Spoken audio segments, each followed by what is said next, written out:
100 million customers have just been dealt with this Capital One data breach, and there's a woman right now that's being charged with connection to the hacking breach into Capital One. So 100 million people could possibly impact a lot of people that you might know. So listen up, guys. So a woman has been charged in connection with the hacking breach at Capital One Bank that exposed the information of more than 100 million credit applications over a 14-year period, and what is thought to be one of the largest such attacks in recent years.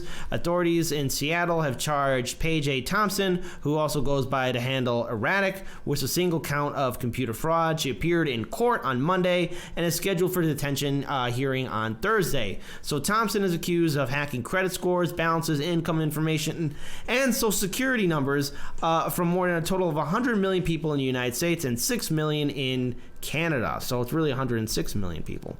Virginia-based Capital One, the nation's seventh largest bank, acknowledged the breach in a statement on Monday, but said it believed the hacked information was not used in any actual fraud. So a lot of the CEO has basically said this: while I am grateful that the perpetrator has been caught, I am deeply sorry for what has happened. CEO Richard D. Fairbanks said, I sincerely apologize for the understandable worry this incident must be causing those affected, and I'm committed to making it right. Well, dude, you got to really work double time, because that's 106 people. 106 million. There we go. 106 times 1 million. Times 1 million. Times 1 million. We're doing math here on the show today. 106 times 1 million people. 1, 2. Oh yeah, that's right. There we go. See, we have fun here on the show. Even when we screw up, we have fun. Even when we're doing math. Yeah, even numbers. Yeah, but seriously, this is really crazy. So, the hacked information consists of like credit card applications from individuals and small businesses, mostly from 2005 to early 2019. That also includes 140,000 social security numbers and 80,000 linked bank account numbers from secured credit card consumers. So, oh my God. So here's at least a comment from the perpetrator who did this. I want to distribute those buckets. I think first, Erratic wrote on Twitter last month. Their SN number, their social security numbers with full name and date of birth.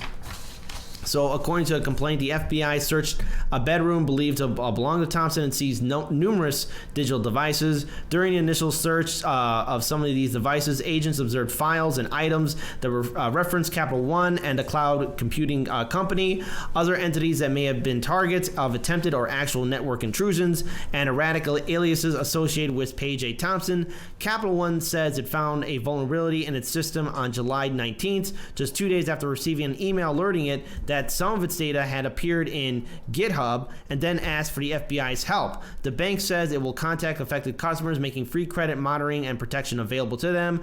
Last week, credit bureau Equifax agreed to pay $700 million to consumers in connection with a similar breach that occurred 2 years ago. Definitely, and I'm looking for the Equifax website right now where you can go and actually see if they owe you money. I am not owed money, but my husband actually did get money on this. So I'm not finding it, but I'm sure that you can find it online pretty easily. You just go in there and I think you put in your name and like the last 4 digits of your social security number, and then they'll let you know whether or not they owe you money. So on that note, if you go to our page, you go to the playlists, you look up the Thursday show. I think it was last Thursday show with Lainey Peterson. She has that link. Yeah. You go onto the show notes, you click that link, you'll find it. Do it. And then the other useless thing that I have to say about this story is, like, is it weird that I'm kind of proud that it's a female? I guess. I mean, you know what? The thing is, now we got to have a very serious conversation about really protecting our identity, because look, our information is out there no matter what. Whether you use Facebook, Twitter, Instagram, whether you're on YouTube or any other kind of social media platform, your information is out there. Who you are as a person, what you consume. And the thing is, banks and credit card companies, they got to secure our private information because, let's face it, something bad happens to any of our accounts, anyone's accounts, and their whole livelihood is ruined. Absolutely. I'm impressed that she was able to do this, but at the same time, too, what kind of security does Capital One have to where like an individual can do this? That was my other thought. Well, that was one thought of mine, and then of course, like my immediate secondary thought was like, how did she think she was going to get away with it? Yeah. Because I mean, clearly, Well, I mean, innocent until proven guilty, I suppose. Hold on. There's a quote here I want to read, and it's from a dingo ate me baby. No Russian ever BS spin by Hillary's staff. So you know what? Yeah, Russia's not connected to this one. The Russians didn't do it. Amazing. I guess it's going to fade in the news. Yeah, all right. So it won't be on the forefront. It should be. Of all of the news. Right. It should be.